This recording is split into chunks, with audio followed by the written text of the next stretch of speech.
जो लोग बार बार बहुत उठाते थे।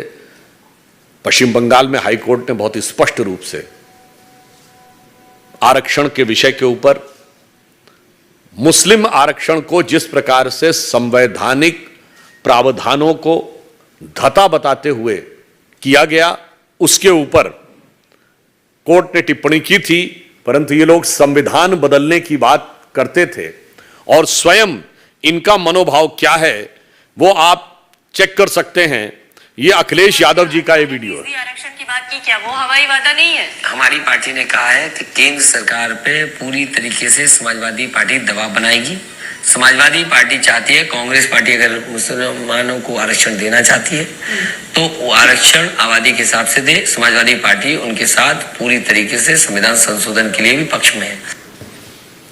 मतलब आप समझिए, संविधान संशोधन के पक्ष में हैं, अर्थात जो माननीय प्रधानमंत्री जी कह रहे थे वो इनका मंतव्य है। ये पहले भी लिख भी चुके हैं, कह भी चुके हैं और कर भी चुके हैं, यानी तीनों स्टेप पे काम कर चुके हैं। बहुत स्पष्ट कह रहे हैं कि इसके लिए संविधान संशोधन, इससे पहले एसटी हसन इनके सांसद कह चुके हैं कि संविधान संशोधन करके किया जा सकता है।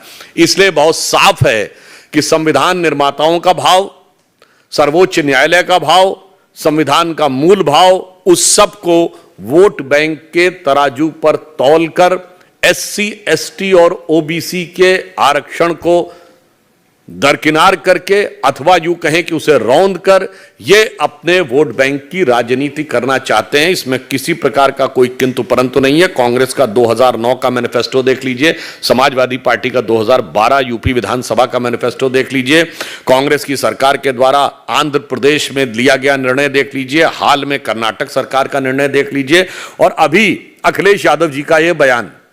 इसके बाद सब कुछ दूध का दूध, पानी के पानी की तरह बहुत साफ हो जाता है।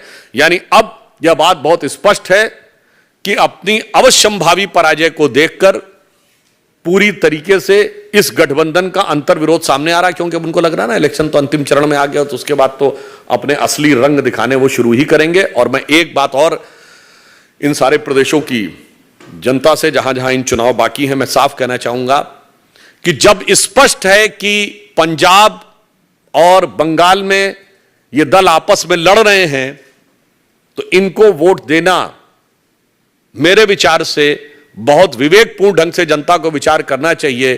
क्योंकि बहुत साफ है कि जब उनके बीच में इस तरीके का संबंध है कि दिल्ली में एक दूसरे से आम आदमी पार्टी और कांग्रेस का प्यार था और पंजाब में जूतम पैजार है, तो आप बहुत साफ समझ सकते हैं कि इनको वोट देना एक प्रकार से अपने वोट को व्यर्थ करना है। क्योंकि उनको मिला हुआ जो भी वोट है वो उनकी आपसी लड़ाई के अतिरिक्त और उसकी कोई सार्थकता नहीं होगी। इसलिए स्पष्ट रूप से अब हमें साफ दिख रहा है कि अंतिम चरण आते आते देश की जनता ने ये सारी बातें देख ली हैं और प्रधानमंत्री श्री नरेंद्र मोदी जी के नेतृत्व में एनडीए और भारतीय जनता पार्टी बहुत शानदार तरीके से जो हमारा लक्ष्य है 400 पार, उसकी तरफ जा रही है और देश की जनता निर्णायक रूप से पूरी भावना के साथ और पूरे समर्थन के साथ उसके साथ खड़ी है। इसीलिए मैं यह पंक्ति कहकर बात समाप्त करता हूं कि राहुल इंडी और घमंडी, राहुल इंडी और घमंडी, सबका संकट एक है, आएगा तो मोदी ही, चूंकि नियत नेक है। धन्यवाद।